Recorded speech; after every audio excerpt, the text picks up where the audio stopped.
Another way that you've got to turn these things round is actually in the court system. Now, I'm not suggesting for 1 minute you should fabricate evidence the way that they do, but what we should do is prepare a case not just for the family court. You can only do your best in a family court and present what you've actually got to work with. The thing about that family court is it's on the balance of probability. If you were ever to write a more wishy-washy statement about a law court, there you have it in one phrase, on the balance of probability. There's no reason to take your children away from you, so they have to invent it. That's where they've got you. And on the balance of probability, if you've got a working class accent, if you've got a low income, if you're living in a fairly deprived area, the chances are they will presume, speculate, that you're a bad parent. That is simply not true. In the majority of cases, it's simply not true. Another thing they will do is they will take one incident, one isolated incident, and they will transfer that one incident onto your personality. They will define you by that one incident. Everybody's done something they've regretted instantly and they've apologised and promised to make amends and they've done their best to make up for having made a mistake. Another thing that's causing a lot of problems for families in this country is that we live in a very divided, fractured society.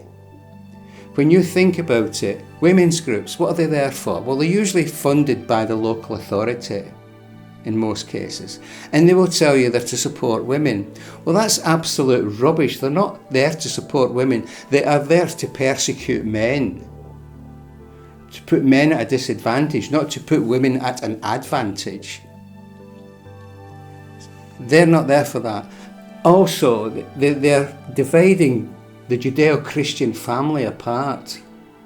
Two people, think about it for a second, two people bound in love, vowed to stay and remain together until death they do part. And God willing, they will be blessed with children, and they will see those children raised, cared for and protected for the rest of their lives. And that's how strong and solid the Judeo-Christian marriage should be.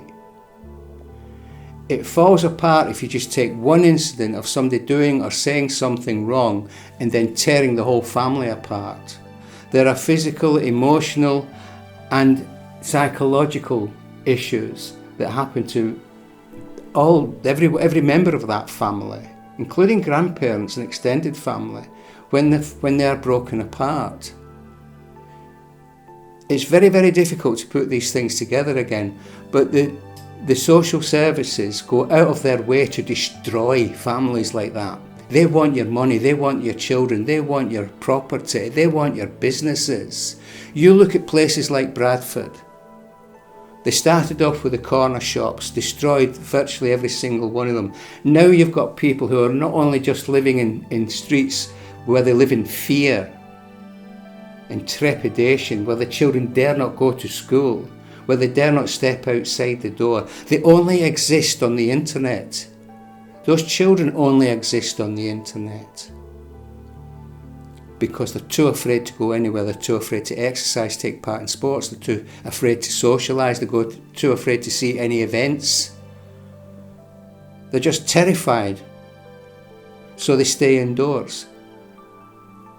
And they dare not go too far, or maybe they just can't afford the cost of a delivery. There's a lot of grocery deliveries and they won't go to certain areas. A lot of taxis won't go to certain areas.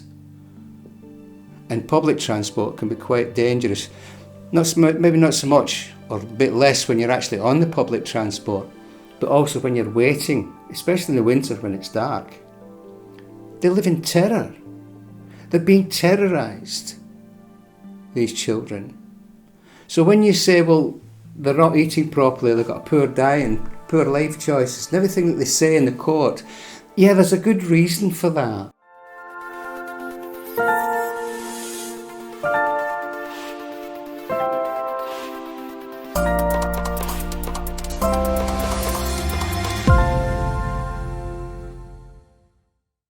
Please subscribe if you haven't done already, and tick on the bell for notifications, and click a like if you liked the video. Thanks for listening. I do appreciate it. Thank you.